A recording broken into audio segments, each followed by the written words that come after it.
Hi, this is Professor Kahan. Welcome to History 1301. This is Lecture 1, Close Encounters.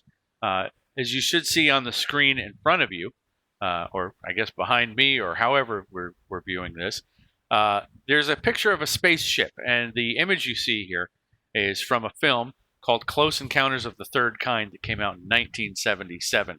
I'm using this image of a spaceship because Close Encounters described in the movie a meeting between extraterrestrials, people from outer space, who made contact with human beings here on Earth.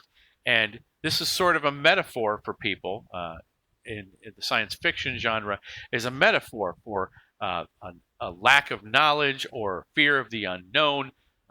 And it's been used throughout the 1950s, or since the 1950s, as a way to talk about angst within society. Uh, but the reality is that throughout history, there have been a lot of what we call actual close encounters, and these close encounters that have occurred throughout history, obviously, they haven't occurred between extraterrestrials from outer space and human beings here on Earth, but rather people whose cultures are foreign and alien to one another, as foreign or alien to one another as extraterrestrials would be to us here on Earth. Uh, so we use this metaphor to describe that sort of stuff. And these actual historical close encounters are way, way more interesting. Now, the title, Close Encounters of the Third Kind, implied that there are at least three types of close encounters. The close encounter of the first kind is rumors that there's something out there. We think there's something out there. It must be out there, but we don't really know what it is. But we've got all sorts of ideas about what it could be. But nobody's got any real clear knowledge or understanding of what it actually is. Then we've got a close encounter of the second type, or second kind, sightings. Now, we may still not know what it actually is. And rather than saying it must be out there, or a friend of a friend of a friend saw this thing that they don't know how to describe, we've got actual, verifiable sighting of what that is. Again, doesn't mean we know what it is, but we've seen it. And then we've got a close encounter of the third kind, actual physical contact. It'd be like as if instead of a blurry image of something that somebody's calling Bigfoot, instead of that blurry image, you've got somebody who actually finds Bigfoot, traps Bigfoot, and brings it in and says, here it is. Okay, so close encounter of the third kind is actual physical contact. And that actual physical contact is going to be the subject of what we're discussing today.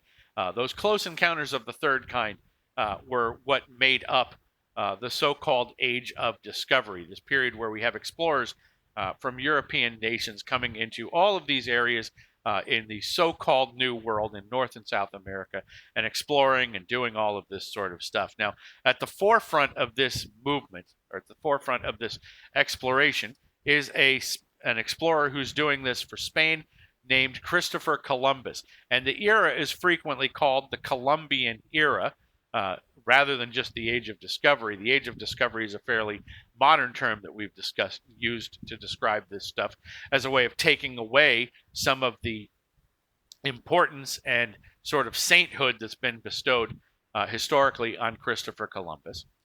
We call it the Age of Discovery instead of the Columbian era. But whatever term we use, the person who's at the forefront of it is Christopher Columbus, for good or for bad. Now, over the last several decades, there's been a movement afoot, and I think a well-intended and well-meaning movement to to get rid of the legacy of Christopher Columbus. And in doing so, in sort of taking away that power and say, Columbus isn't this great figure. He's not this person that we think he is. He's all of these other things. He's a colonizer. He's at the forefront of genocide, whatever. They've also done this thing to suggest, hey, what they were doing, what Columbus was doing, wasn't that important at all. Now, I'm going to argue a little bit differently with that part of it. Christopher Columbus himself may not have been a saint, and let's dispense with may not. He wasn't in any way, shape, or form. But we are going to deal with why 1492 was, in fact, actually the single most important year in global history. But we're going to contextualize it in a totally different way. We're not going to restore any grandeur to the name of Christopher Columbus. We're just going to talk about why this year was so important to global history. But we're going to contextualize it in sort of some of the bad things that happened. We've got 5 reasons why these voyages were so critical, why this was the most important year in global history. The first is that the Columbian voyages, this age of discovery, set in motion 2 tragedies of incalculable significance. Now, I just said incalculable, and I'm going to try to calculate it. I'm going to try to put a metric to it. The first of those tragedies is the African slave trade. The African slave trade resulted in, at minimum, the depopulation of Africa to the tune of 60 million people. 60 million people taken from their homes and sent into servitude across the globe, but primarily in this, quote, new world that Christopher Columbus, quote, discovered.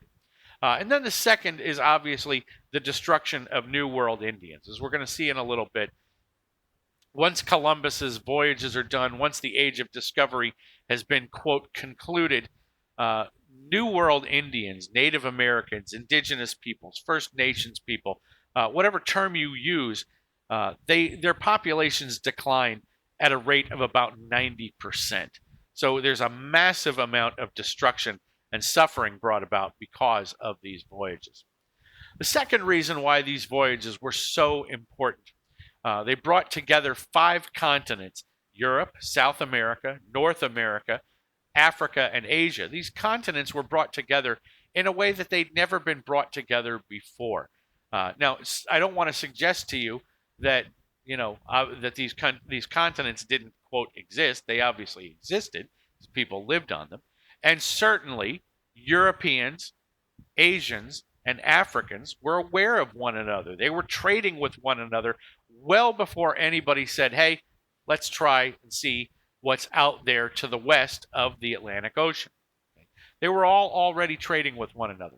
And in terms of South American and North American indigenous people, they also were trading with one another. There were massive trading networks within these 2 continents that brought goods from as far south as Argentina to places like Iroquoian villages in the eastern parts of the United States, in places like New York, for example.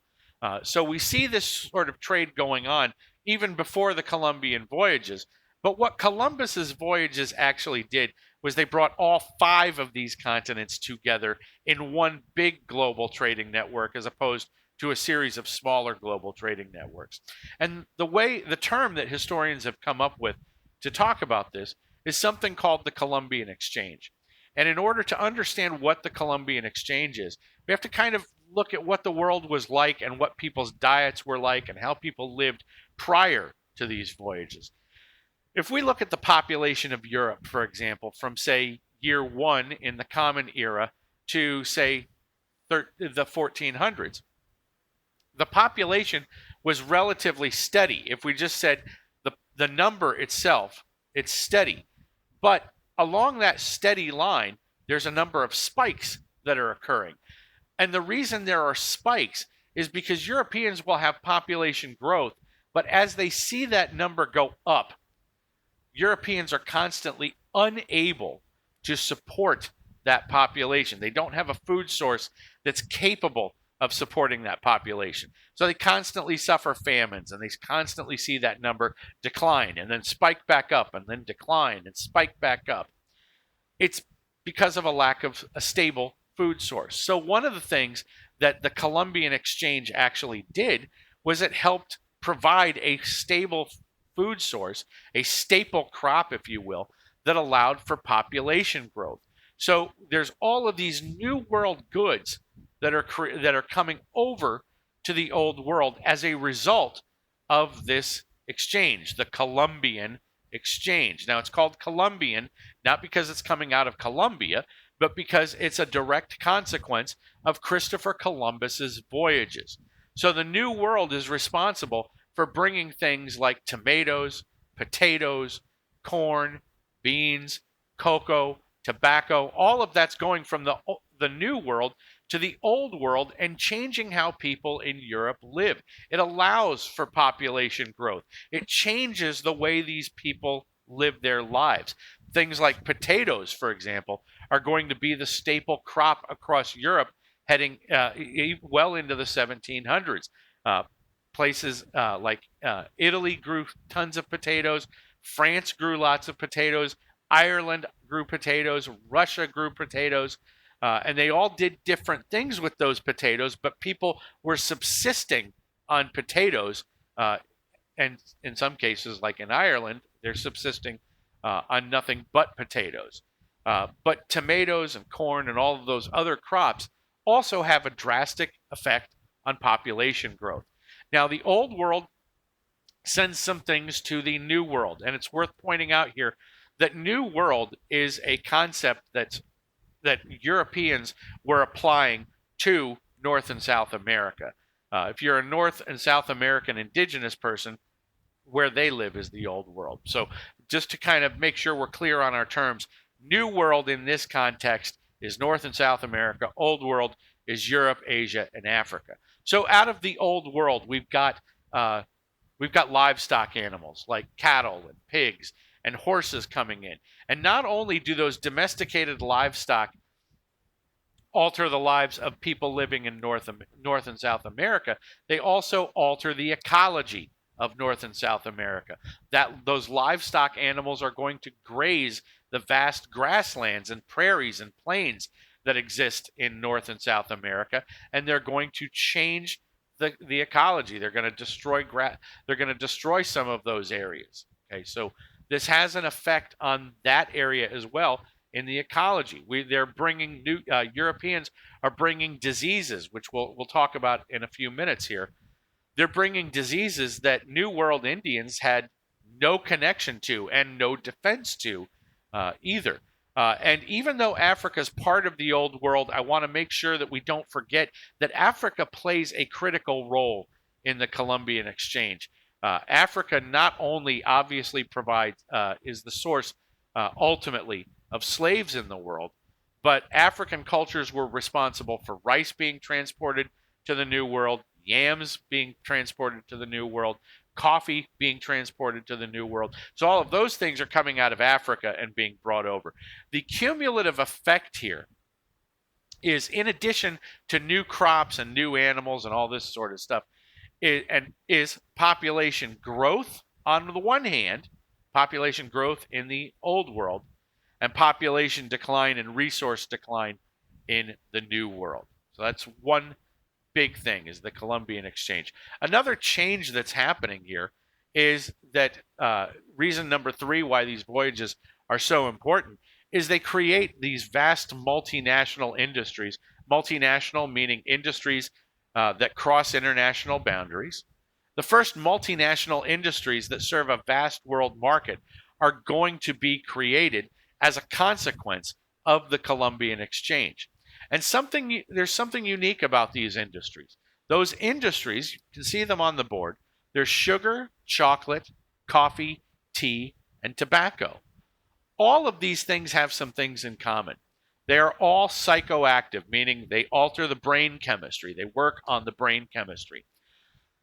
They're all psychoactive, and they're all stimulant in one form or another, including tobacco, which the way we process it and consume it today, it's actually a nervous system depressant. But here, during this era, the way it's processed and consumed, it's actually a stimulant product. So there's a reason for this. They're stimulant, they're psychoactive, and they're all addictive as well. So what we see is the ability to create a larger workforce because you've got population growth. Now you've got these goods like sugar, chocolate, coffee, tea, and tobacco that you can use to actually employ that workforce and make them work longer hours, have them have more endurance in the workplace. So it's not an accident that industrial development follows directly after the Columbian Exchange. So, and it's not going to happen without these first multinational industries. And obviously, I shouldn't maybe I shouldn't say obviously. Uh, these industries also generate insane amounts of profits for European nations and the people who are investing in these industries. Reason number 4 for why these voyages were so important, why 1492 was such a critical year, is the idea of Europe's rise to global prominence. Let's make sure that we understand what I mean by this. When I say Europe's rise to global prominence, Europe was not considered an important part of the world prior to 1492. Now, there were pockets of Europe that were successful, that had participated in global trade, that were not looked at as dirty and backwater and useless. But overall, that's how most people perceived Europe. It was pretty much a useless place. The Chinese, for example, when Europeans came in and started trying to trade with them in the 1400s, the Chinese Empire said, "You guys don't make anything of value to us. We don't want anything that you're bringing here." They said, "If you can show up here with gold and silk and luxury goods, yeah, we'll buy those. We'll trade with you. But unless you've got that stuff, we're just not interested." So Europe was looked at as backward. It was looked at as backwater. Nobody believed that Europe would become the most prominent area of the world. But with the Columbian voyages, with the creation of the Columbian Exchange and the wealth generated from all of that, Europe ascends very quickly. Now, another thing, the last of these issues, is the invention of the idea of progress. Now, I don't want to give you the wrong impression that people didn't understand what progress meant. People could understand that if you're moving up a hill, for example, and you get further and further and further up, that you're making progress. They understood that as a concept. But what they didn't think of it as is that it applied to their life, that your life was about progress, that you were constantly moving upward in life. The way these people tended to look at life was that life is a series of ups and downs, just like that population growth I talked about. You wind up, society seems to be doing well, and then we have a famine and things get worse. And then just as we're recovering from the famine, the king declares war on somebody and we lose thousands of people. And just when we start recovering from all of that sort of stuff, we get hit with the bubonic plague. So they're just looking at it as just a series of ups and downs. It's never just constant progress. As a consequence of this, people didn't believe that a concept called perfection was possible. Perfection, all this really means, it doesn't mean, I've got a glass and I never spill anything out of it. What perfection in this context meant was that the world, or these people, are free of sin. Nobody believed that that was possible until the voyages of Christopher Columbus. In 1516, this is just a little bit more than 20 years after Columbus's voyages, Thomas More writes a book called Utopia. And in Utopia, More talks about, it's a novel about the creation of perfection, the creation of a world that is free of sin. And it's important to note that when More writes this book, he doesn't situate Utopia, this perfect world. He doesn't situate it in Europe or Africa or Asia or any place like that. He situates it in, quote, the new world. So perfection is possible, but only through the new world. And why not? Why do people think that things are constantly improving? And why do they think perfection is possible via the new world? Very simple. The new world was new to these people. They didn't know of its existence. These were areas that they had not accounted for. They couldn't have accounted for. So now it challenges all of their conceptions about what life is and what the world is. If there's a world we didn't know about, full of people we didn't know about and couldn't account for, then maybe something's possible. Maybe it is possible for life to continuously improve. Maybe it is possible for us to achieve, quote, perfection. Now, all of this is a way of getting around an idea that we have in Western society, that Western society is kind of the be all end all. I mean, after all, a lot of colleges make college students take courses like Western Civ courses as a way of promoting that Western civilization is the most important civilization. That we had the ancient Greeks and the ancient Romans, and they created everything that was good about society, and we are now the cultural successors of all of that. And the idea is that it minimizes the importance of other societies throughout global history. For example, it minimizes other groups like the Chinese. When we talk about things like the printing press, a lot of Western Civ courses give credit to German society for the printing press, when in actuality, what the Germans did was they adapted the Chinese printing press to something called movable type, which led to an explosion. They're correct in that it leads to an explosion of literacy, but it's not like the Germans actually invented this stuff. It's not like Johannes Gutenberg invented the printing press. All he did was take an existing Chinese invention and make a new application for it. Same with clocks. The Chinese invented what we think of as clocks. It's not like they invented time telling or anything like that, but what we think of when we think of clocks, if you can, think of a watch with the, with a watch, with a watch face. I mean, with the time dial. That's a Chinese invention. But because Europeans were manufacturing these things and perfecting the precision and the like, and the abilities of these pieces, we wound up associating it with European societies, like the Swiss societies, for example.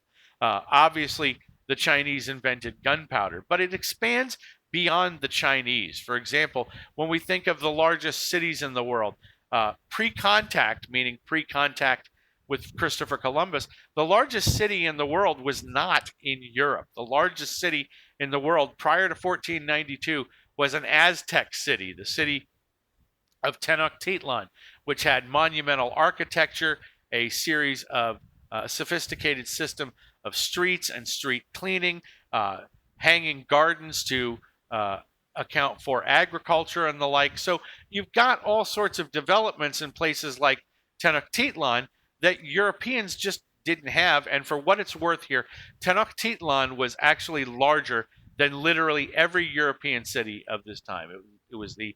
Tenochtitlan was the largest city in the world in, say, 1490, 1491, right before Columbus's voyages. So not Western society, Native American society. If we look at large empires, the largest empires, depending on what your metric is, some historians argue that the Ottoman Empire under Suleiman I, as late as 1580, this was an Islamic empire that stretched into Austria and into the northern coasts of Africa, almost to present-day Spain.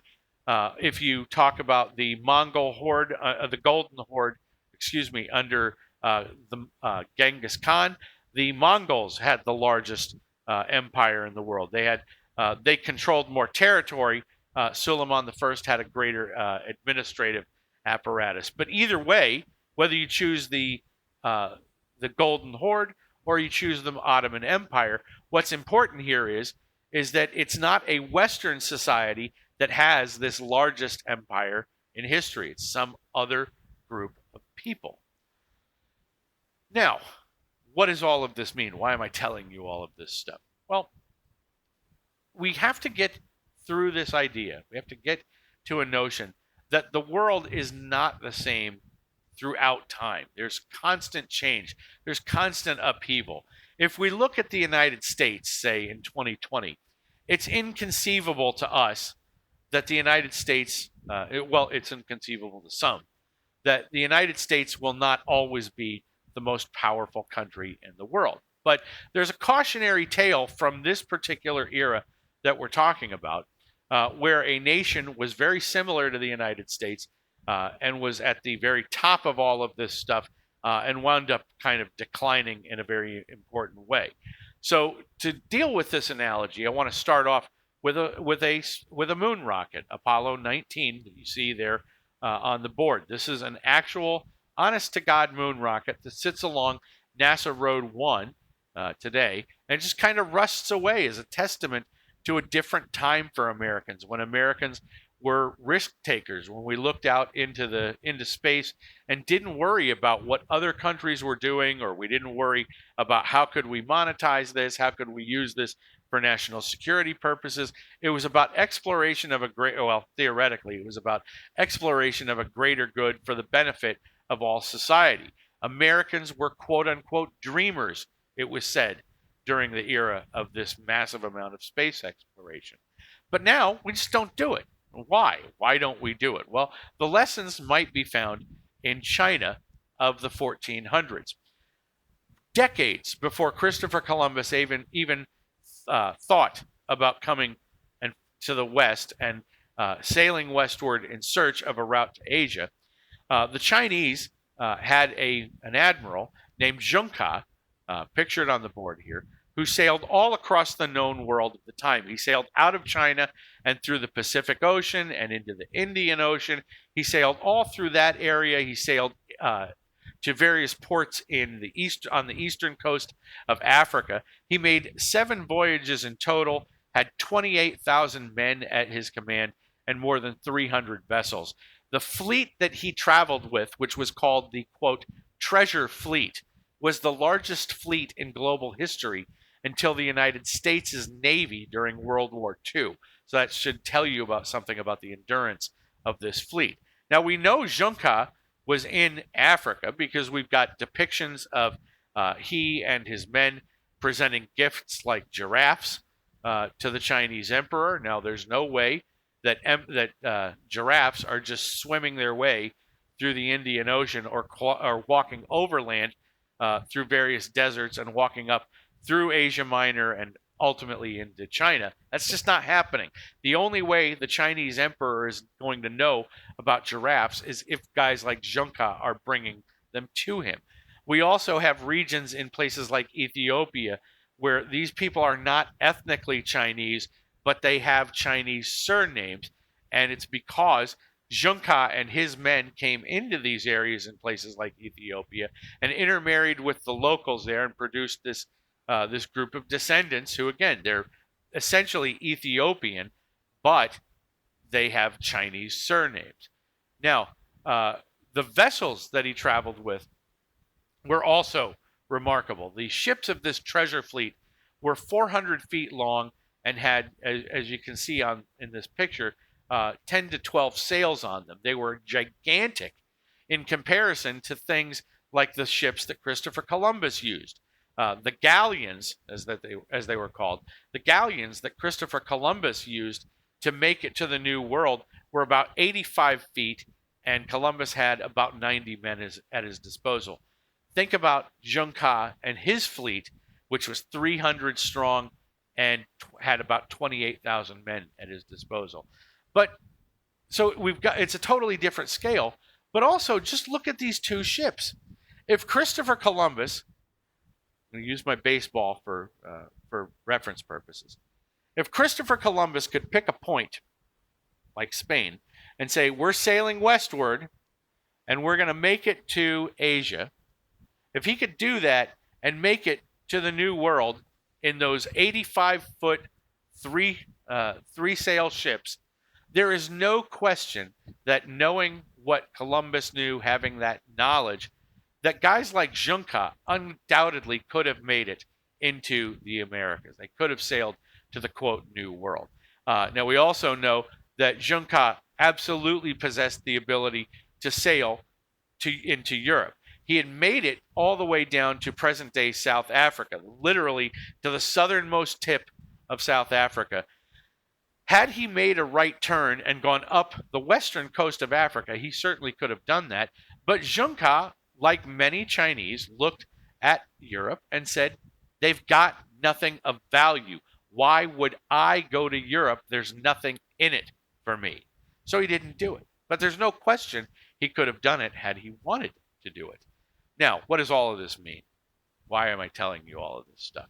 First of all, China was the global superpower at that moment. China was the dominant economy in the world. They accounted, along with India, Asian countries, Eastern areas, accounted for more than half of all of the world trade goods. Even as late as 1800, China and India accounted for 46% of, quote, old world trade.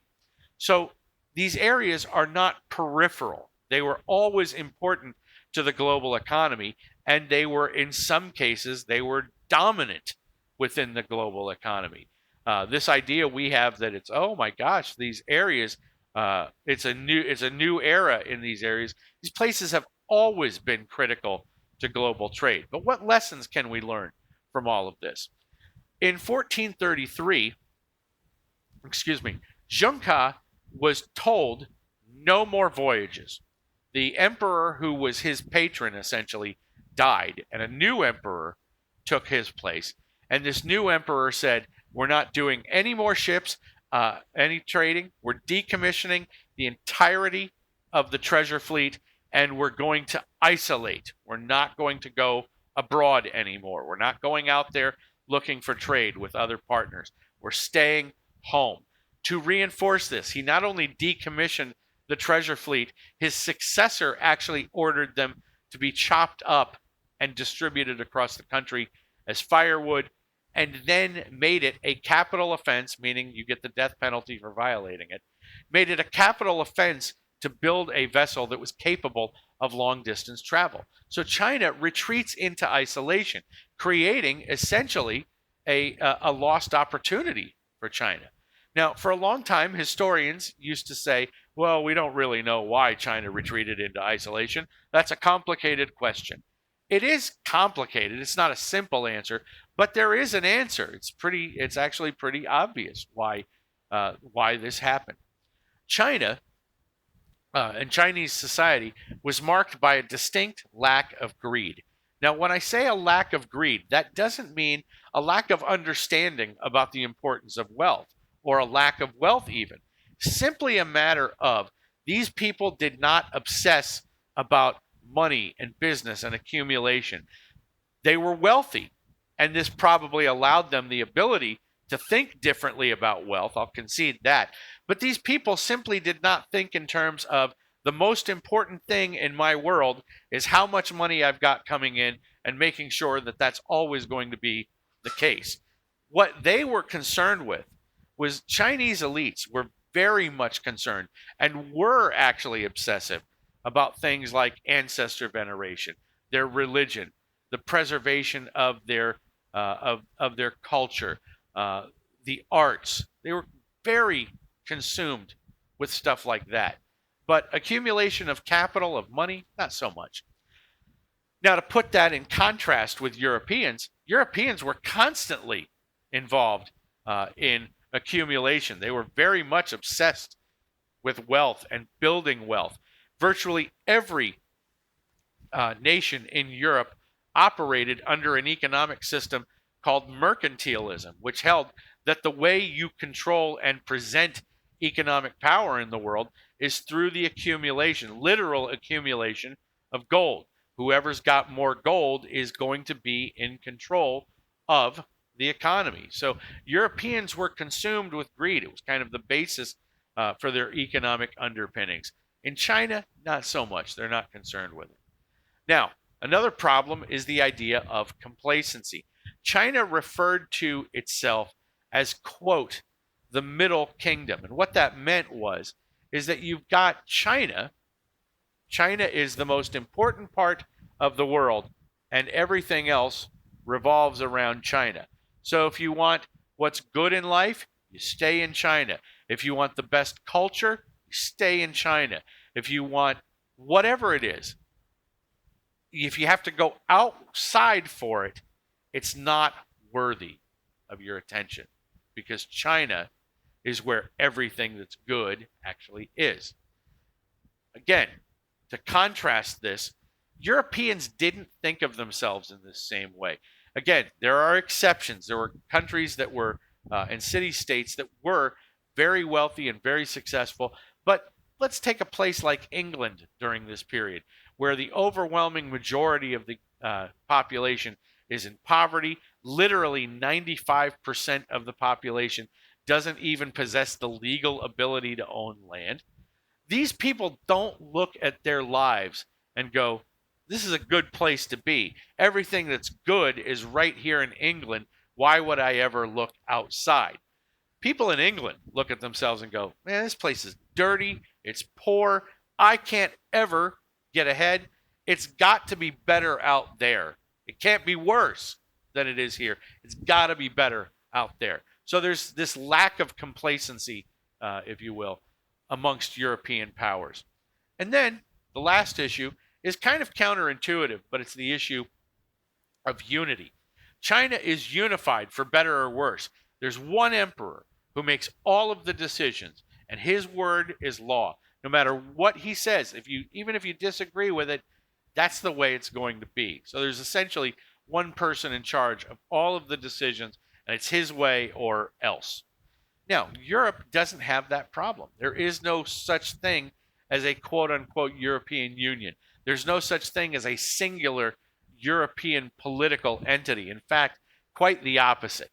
There are, at this point in European history, more than 700 separate autonomous political entities, whether they are nations, whether they are kingdoms, principalities, city-states, whatever. There are more than 700 separate autonomous political units. Now, what that means is that if one group can't do something or refuses to engage in something, there are at least 699 other countries that'll go, yeah, we'll do it. We'll take care of that. We'll do whatever. So all of these things wind up creating a missed opportunity for China as China sees their position decline and decline and decline until ultimately by the end of the 1800s, European powers are actually in charge in China. China doesn't even have authority over its own internal issues. So it's a considerable missed opportunity. Now, what does that have to do with the United States in 2020?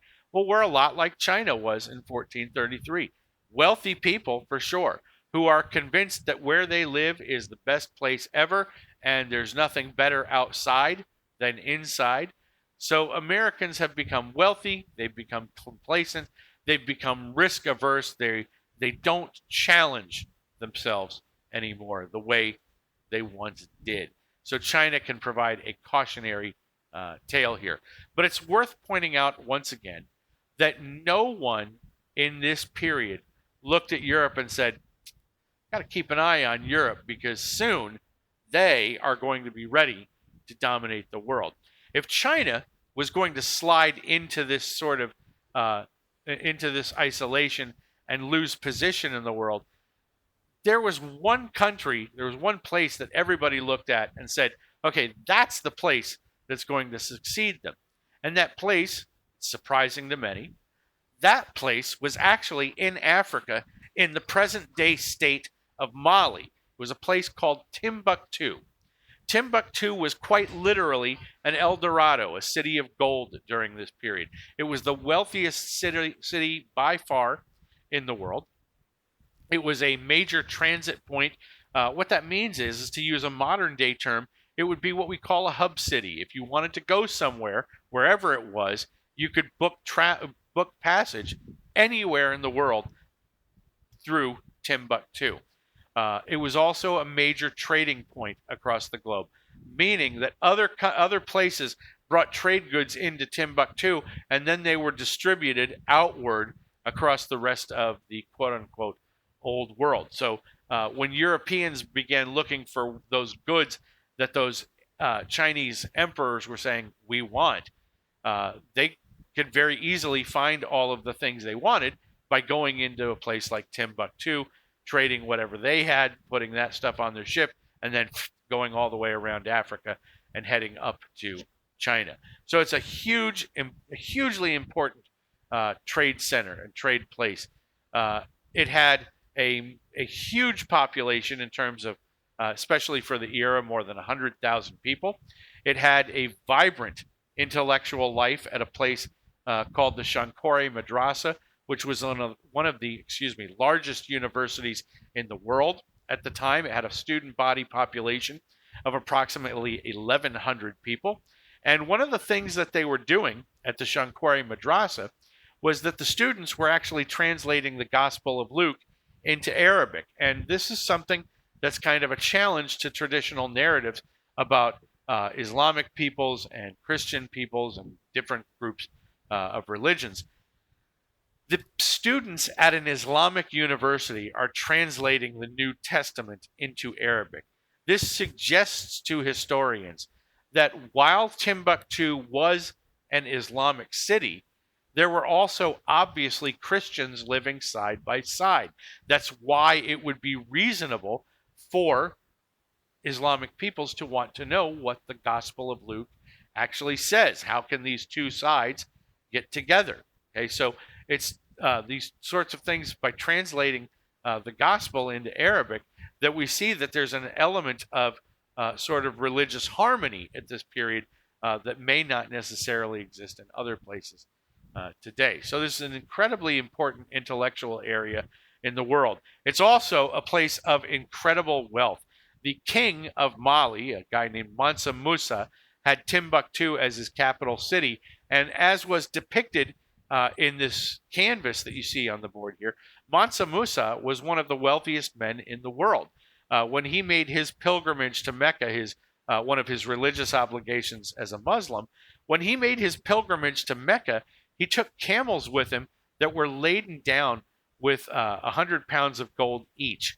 And over the course of the trip that he took from the western parts of Africa to the eastern parts of Africa, he literally moves across the entire continent.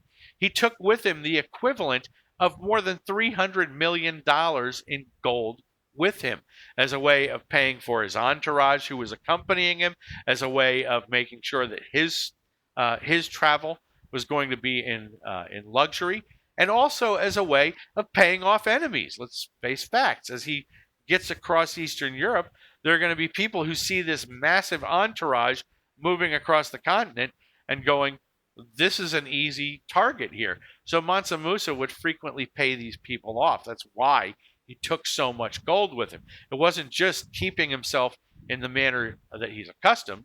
It's also about paying off these groups of people. Once he and his entourage got to Mecca, once the religious obligation had been fulfilled, he and his people wound up sticking around, and they spent so much money in Mecca. Excuse me. They spent so much money in Mecca that they actually crashed the African economy, something that was only resolved when Mansa Musa personally made massive purchases of consumer goods to bring into Eastern Africa to correct the market there. So he not only personally crashed the economy, he personally rescued the economy as well. Now that is wealth and power.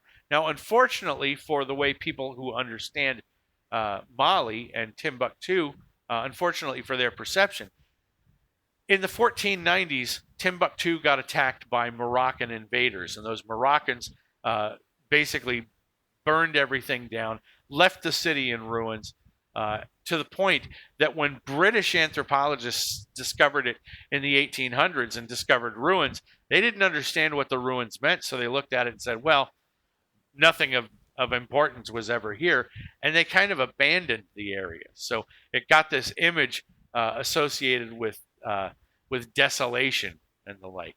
However, in the 20th century, a whole new group of anthropologists came along and restudied this stuff and said, no, we were wrong. This is an incredibly important place.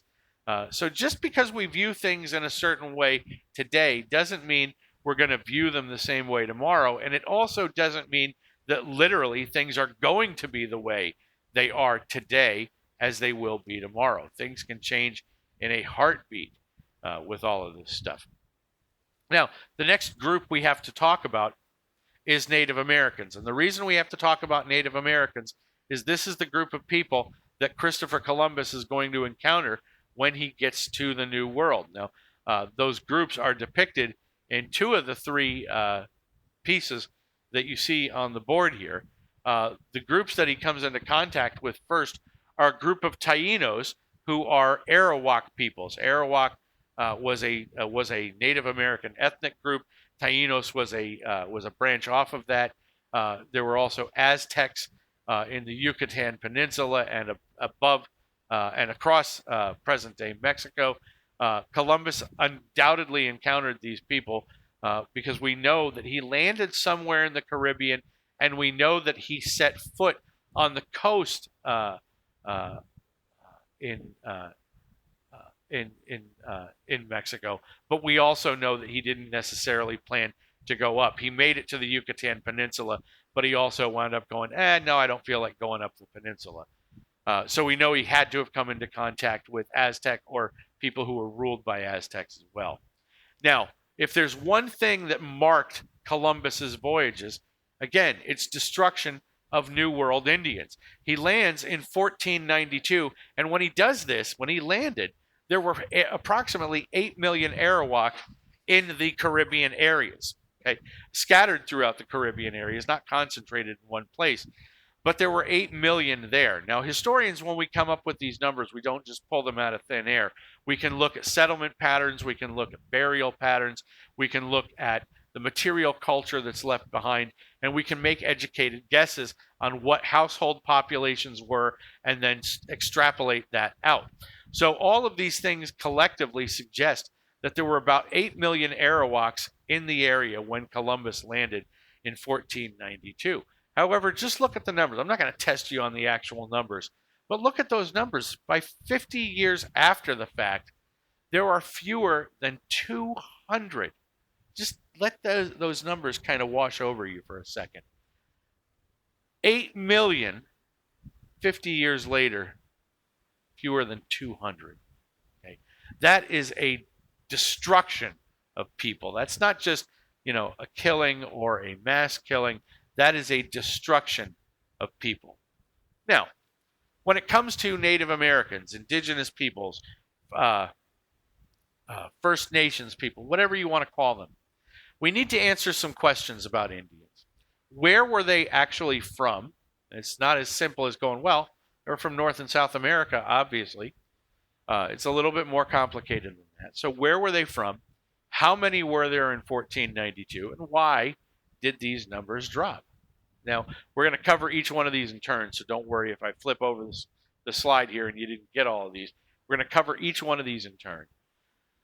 The New World, according to a number of historians prior to the 1980s, the New World was, as they put it, quote, unoccupied virgin land. In fact, one historian who wrote in 1987 wrote that the New World, the history of the New World, is the story of Europeans making it to the New World and providing it with humanity. That humankind was simply, that the whole area was, quote, devoid of human beings and their works. Okay, so it perpetuated this idea that it was unoccupied virgin land.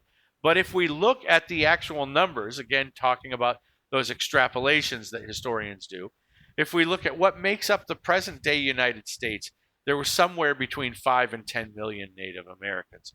In what makes up present day Mexico, approximately 25 million. In what makes up South and Central America, approximately 9 million. So there were large numbers of people, but what we also see is that the numbers declined dramatically. By 1650, now think about those numbers again. 1492, 8 million Arawaks. 1542, fewer than 200. By 1650, every Arawak is dead. There isn't a single one left. And if we look at Mexican Indians, we see the same thing, 90% destruction. What's important, though, is that it's more than just these areas. This 90% destruction rate winds up happening as a pattern everywhere across the New World, not just in these isolated places like the Taínos of Central America. Right?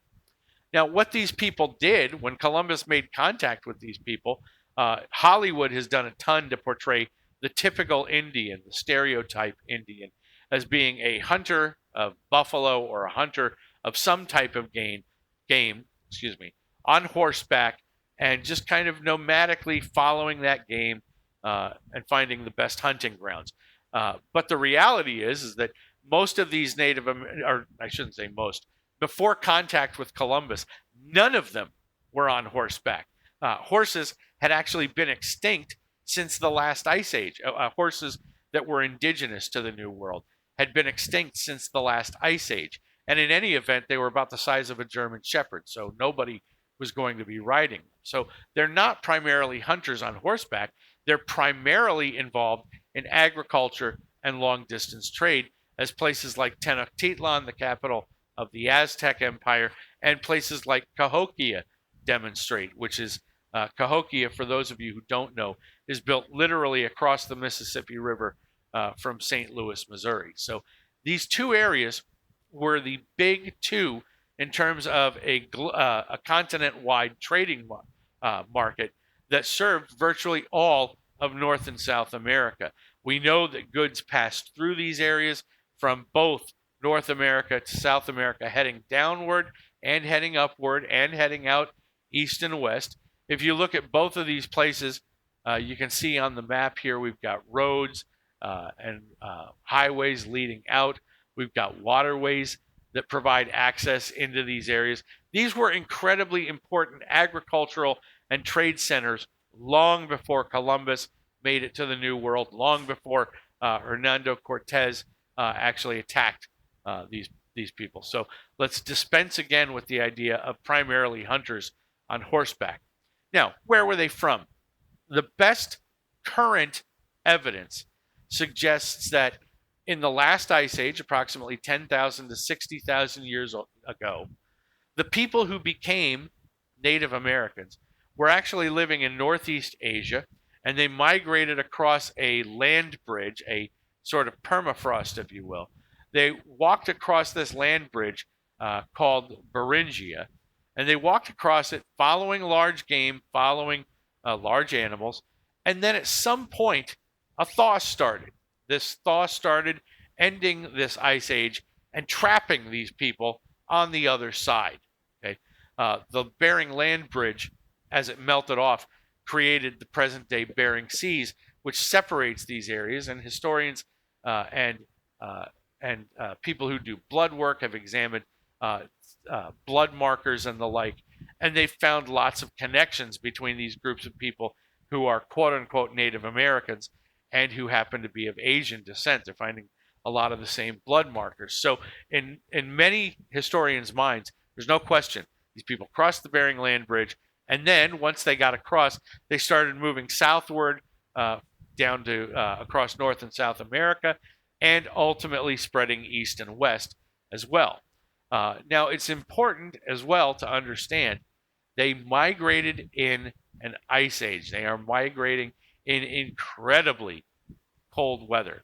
So let's take a look at some of the effects of that.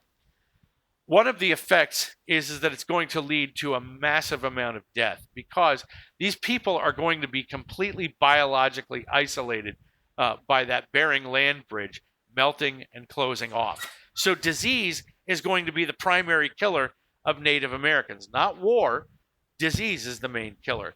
The reason being, these people migrated in small bands, so there's not a large host population for antibodies. They migrated during an extreme cold of the Ice Age, which meant that pathogens that they would be walking into are going to wind up just not being there. Those pathogens get killed by this extreme cold. And they don't have domesticated animals. They don't have herds of sheep or herds of goat or cattle or anything like any of that. So once again, another potential area for antibodies to develop is taken away from them. And then once that Bering Land Bridge closes off, these people are now isolated. They are isolated for, again, thousands of years as these people are migrating over hundreds and hundreds of generations, as they're migrating across and then downward and out. Right? So they're biologically isolated. They have had no contact with any of these European diseases that European invaders are going to bring over. This is why they're so it was so deadly, and why you read so much about plagues and illness and the like. Now, they were also, Native Americans also died off in large numbers for other reasons, and we're going to use Hernando Cortez's attack and conquest of the Aztec as the vehicle for understanding these other ideas for why Native Americans died off. Disease is obviously a factor, but it's not the only factor. For example, when Hernando Cortez attacked the Aztec, it's suggested that he had approximately 500 men with him, and there'd be no reason to think that with 500 men he could have defeated this mighty Aztec empire, and yet somehow he does. So why does he do it? It can't be only disease. Even if we look at the populations of these groups and we say, well, it killed off 90% of New World Indians. Well, the Aztec are an empire of 4 million people strong. So if you kill off 90% of those 4 million people, you still have 400,000 people left. So Cortez didn't invade these people with 500 conquistadors and just beat them because of disease. Okay. He also, to just kind of dispense with this idea, he did not do it because of any sort of great man theory, that this idea that he was a, quote, great mover and shaker and leader, so the Indians had no choice but to bow to his pressure. In fact, we know that Cortez enlisted a ton of local allies to go out and fight the Aztecs. So rather than attributing it to Cortez being this great man or the fulfillment of some sort of prophecy or something ridiculous like that, Cortez played a political game and played it very well. European weapons play some role in why this happens, but not a completely causative role in the destruction of New World Indians. For example, the Spanish conquistadors had muskets and they had iron weapons and the like. But muskets, while they might have a psychological advantage because of the damage they can do, because of how long it takes to load a musket, they're not that effective in close quarters combat, which is what's going to happen if Cortez actually engages the Aztec. It's going to be very close quarters. It's going to be hand to hand. And when you're trying to load a musket, it's time consuming. You need room for it. These guys are basically, their muskets turn into iron clubs. They're not really useful as muskets. So weaponry is an issue here, but not as big an issue. We also see changes in warfare. Changes in warfare is a huge reason why the Aztec get defeated and why other Native American groups get defeated. The Europeans had a propensity for bloodbaths and demanding body counts and proof of body counts. That's not the way most Native Americans fought. Most Native American groups fought in a very ritualized manner, in a very sacred type of way. There was a rite involved in all of this sort of stuff. It wasn't just war for war's sake. So when Europeans noticed this and noticed that, look, we got to demand body counts or some sort of proof that what we've asked them to do has been done, Europeans started saying, look, you got to take things like scalps as a way of proving that you did what we actually wanted you to do. So these bloodbaths and the introduction of scalping provided ways for the Europeans to get proof of what they wanted and also get the body counts they wanted. Also, I'm going to mention something briefly, but I also want to contextualize it properly here. Alcohol is cited by many historians as a reason why Native American populations declined. And what these historians argued was that alcohol functioned as a mechanism towards self-destruction. That Native Americans were seeing their culture being destroyed around them. They saw people literally being killed and just massive loss of life. So they turned to alcohol for what we would today, as a modern term, call self-medication. However, because of the way a lot of these guys wrote their articles and wrote up their research, a lot of Americans misunderstood this and took it to mean that Native Americans had some sort of predisposition toward alcoholism. That is absolutely not the case, and I want to make that very clear here, that there is literally zero evidence that Native Americans have some sort of greater propensity or become alcoholics at greater rates or have a genetic predisposition or any other thing that people talk about. It was simply a matter of self-medication. As you see the world around you collapsing, as you see your entire way of life, your entire culture, your family, your people just disappearing, self-medication seems to be a viable option as some of these people saw it. But the overall totality of this is the destruction of New World peoples to the tune, again, of 90% of the populations. Now, we've been kind of dancing around this guy, so let's address him directly. Christopher Columbus. Who was he? What did he do? All of this sort of stuff. And like many things with history, we've got a lot that's unanswered about Christopher Columbus. We have no idea where Christopher Columbus was born. There's a lot of evidence that suggests Genoa, Italy. A lot of evidence, though, that says, no, it was probably someplace else. We don't know. We don't have any earthly idea where he was buried. Some archaeologists, I think 25 years or so ago, announced that they had found Columbus's tomb. However, upon all of the carbon dating and all of the examination into it, their claims just were met with a giant amount of skepticism. So people basically concluded, I think consensus is today, that no, we don't know where he was buried. We don't know where he actually landed on the first voyage. We know where he landed in subsequent voyages. We know that he landed in Cuba. We know that he landed in the Dominican Republic, and the present-day Dominican Republic, in Haiti. Excuse me. We know he landed in Costa Rica. We know, as I mentioned, that he got to the shores of the Yucatan Peninsula, but basically said, "Nah, I'm not interested in this."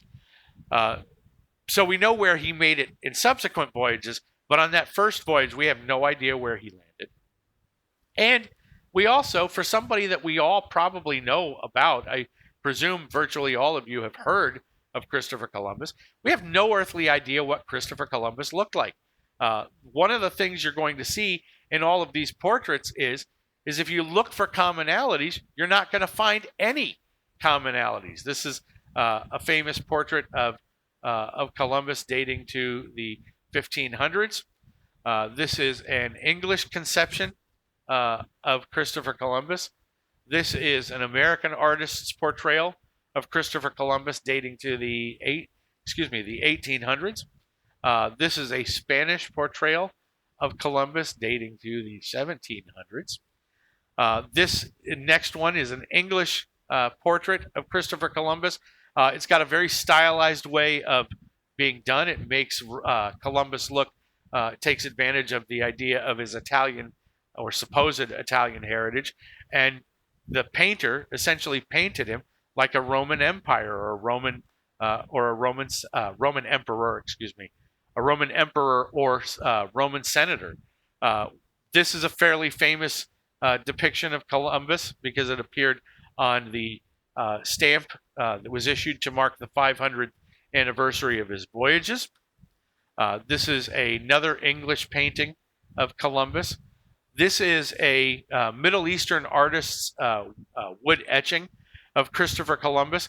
I mentioned at the top of this that we don't know where Columbus was born. Maybe Genoa, but maybe not. One of the other places suggested is that Columbus was born in the Middle East and his family migrated to Genoa, Italy. So this particular artist said, look, if Columbus was Mediterranean, if he came from the Middle East, this is closer to what he'd look like than any of those other portraits. This is Hollywood. These are three very famous Hollywood portrayals of Christopher Columbus. Again, nothing in common in those three, other than maybe we could say these people are very sure that Columbus was a white guy. But other than that, there's nothing there that is marked as similarities. And then this last image is a drawing of Christopher Columbus by a second grader for a Columbus Day contest. And this particular drawing is just as accurate as any of the other depictions that I just showed you, because we don't have any idea what Christopher Columbus looked like. The first portraits of Columbus began appearing 50 years after his death. So none of those artists had actually even physically laid eyes on Columbus, let alone knew Columbus. So it accounts for this stuff accounts for why we don't know what Columbus looked like. But we do know a lot about Christopher Columbus and what he was there to do. I'm going to read you two excerpts from Columbus's diary dated October 11th and October 13th. And I want you to be thinking about some of the words you're hearing here. And I'll point it out to you as we get to these things. Quote, as I saw that they were very friendly to us and perceived that they could be much more easily converted to our holy faith by gentle means than by force, I presented them with some red caps and strings of beads to wear upon the neck and many other trifles of small value, wherewith they were much delighted and became wonderfully attached to us.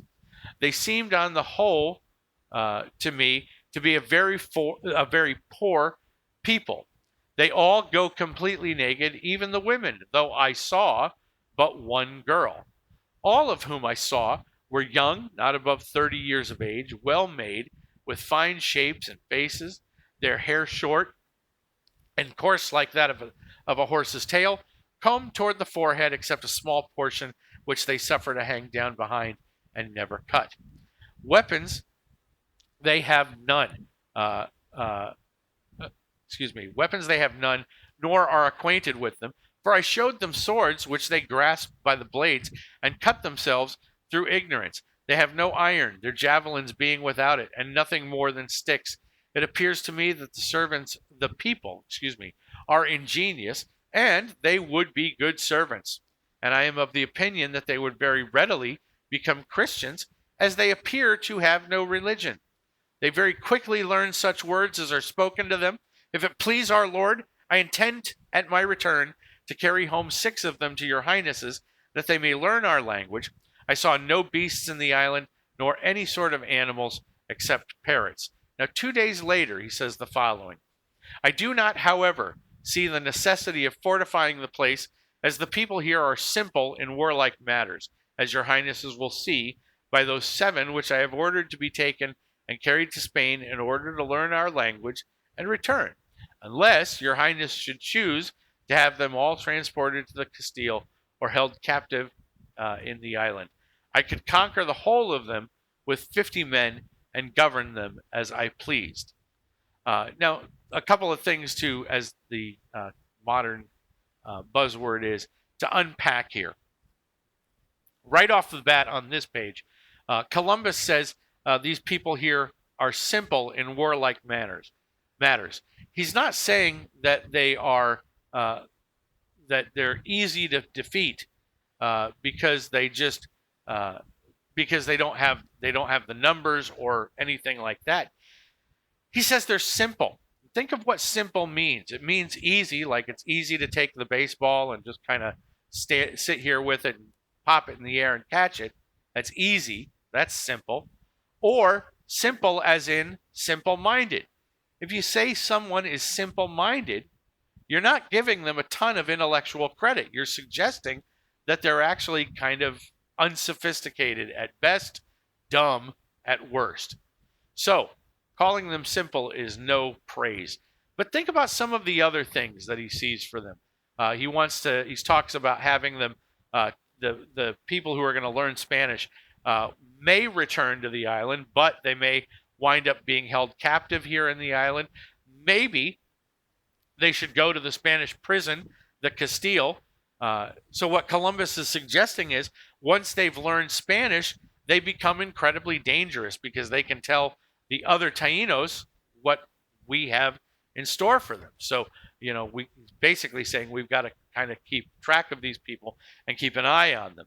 Think of the other things that he talked about. He made some assumptions about women, and think about how many women he actually saw. He made assumptions about their religion. He talked about how because they learn words and because they seem to be quote unquote ingenious, he thinks they'll make quote good servants. So Columbus has a lot of things in mind here. But what I think is important in all of this is what you don't see is Columbus saying, I have discovered a new world, because that's not what Columbus was trying to do. Columbus, no matter what the story goes, Columbus was not the first to understand that the world was round.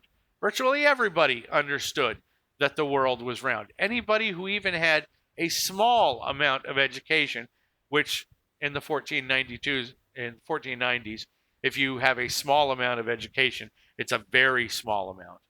But anybody who had a small amount of education was already taught that the world was round. The Phoenicians understood this. The Greeks understood it. The Romans knew this. So it was not a bold proposition to say that the earth was round. Columbus also was not the first person to reach the New World. We teach that. Obviously, the Taínos would have had a question about how is he exactly the first to reach the New World. But putting that aside, the Vikings made it to the New World about 500 years before Christopher Columbus did.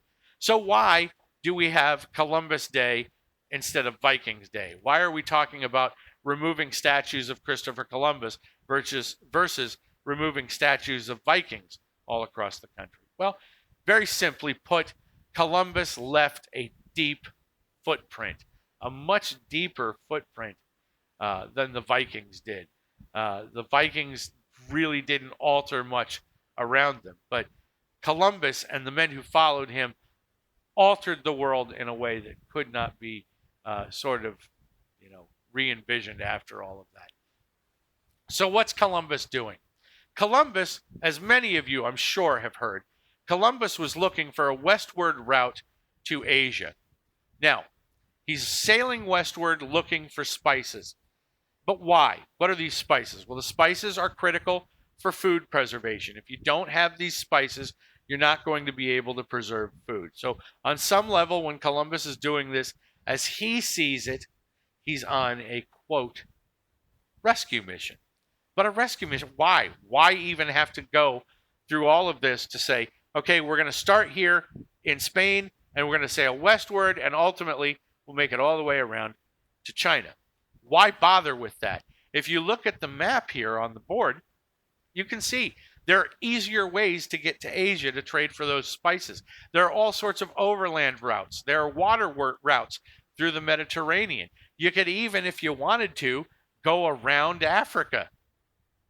Why?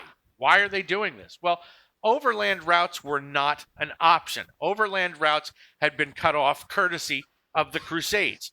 About 500 years before Columbus's voyages, the Pope of the Catholic Church got all of these leaders of Europe together and told them that Islamic kingdoms across the Middle East were now in control of the so-called Holy Land, and this is a sin, it's an abomination, and we're sinners for allowing this to happen. So he said, what we need to do is we need to launch a military expedition to kick out all of these Islamic kingdoms and reestablish Christianity, as he put it, reestablish Christianity as the dominant religion in the area, and thus protect the so-called Holy Land. Well, a lot of these kings might go, yeah, it sounds nice, but why should I bother? The Pope has an answer to that. He basically says, you all are a bunch of sinners. And you're a bunch of damn dirty, no good sinners. So, if you go out, if you lead a crusade, if you help me in this endeavor, I will absolve you of all of your sins. And that was really important for a lot of these kings across Europe, to be absolved of their sins. So, a lot of these guys go. So, When the Crusades are over, by the time the 1400s roll around, when the Crusades are over, and these people are going, oh, yeah, we still need the spices out of the East. We still need sugar out of these areas. When they try to come overland into these regions, those Islamic kingdoms meet them, and they're just telling these Europeans in no uncertain terms, you are not welcome here. We don't want you here. We remember what happened the last time. And even when these Europeans go, hey, hey, hey, hey, hey, hey, we're just here to trade, the Islamic kingdoms say, no, we don't care. We're not interested in all of that. And you can see, just by virtue of the trade routes, when these Islamic kingdoms fought back and they reversed the Crusades, they not only reversed them, they reversed the course on those Crusades. Islamic kingdoms started conquering and pushing into Europe during this era as well. So these trade routes, it's just not an option. So what's next? If you can't go overland, well, maybe we can sail all the way around the western coast of Africa, hit the southernmost point, go through the Mediterranean Ocean, or excuse me, the Indian Ocean. Maybe we could do that. Portugal does actually do that. And Portugal says, yeah, we did it, and now the trade routes are ours. So if you want to do the same thing, you have to pay us in order to do it. So Spain says, we want to trade with China, but we're not interested in paying all of that stuff. So what Christopher Columbus does, this is why Columbus's ideas are, quote, revolutionary, what's new. Columbus is saying, okay, since we all agree that the world is round, if we start here and sail westward, it just follows logically that we will reach the same point.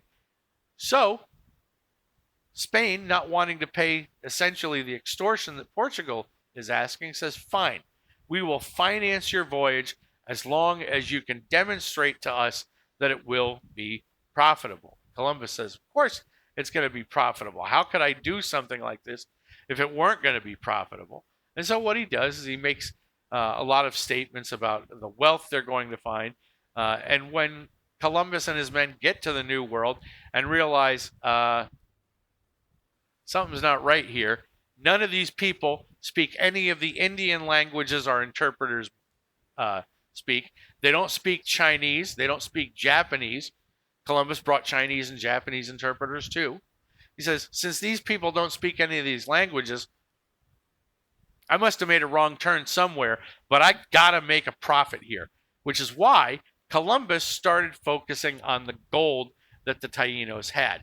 And he got more and more cruel as time went on, trying to take the gold away from the Taínos, until ultimately, in the early 1500s, even the Spanish government concluded Columbus has gone too far, arrest him and send him back home here. But in doing all of this, Columbus made a huge mistake. He assumed that if you sail westward, you're just going to boom, run right in to China. Now, to make that assumption, he had to make a calculation of the size of the Earth. To get there, he says he's looking at the stars and making all of the same navigational charts anybody else does. But all of those navigational charts are based on a basic understanding of geography and being able to make maps and the like. Columbus, when he looked at the map and tried to devise a map, he drew a map, he created a map that made the world smaller than it actually was. Not by much, only about 20,000 square miles. So he was dead wrong about most of this stuff.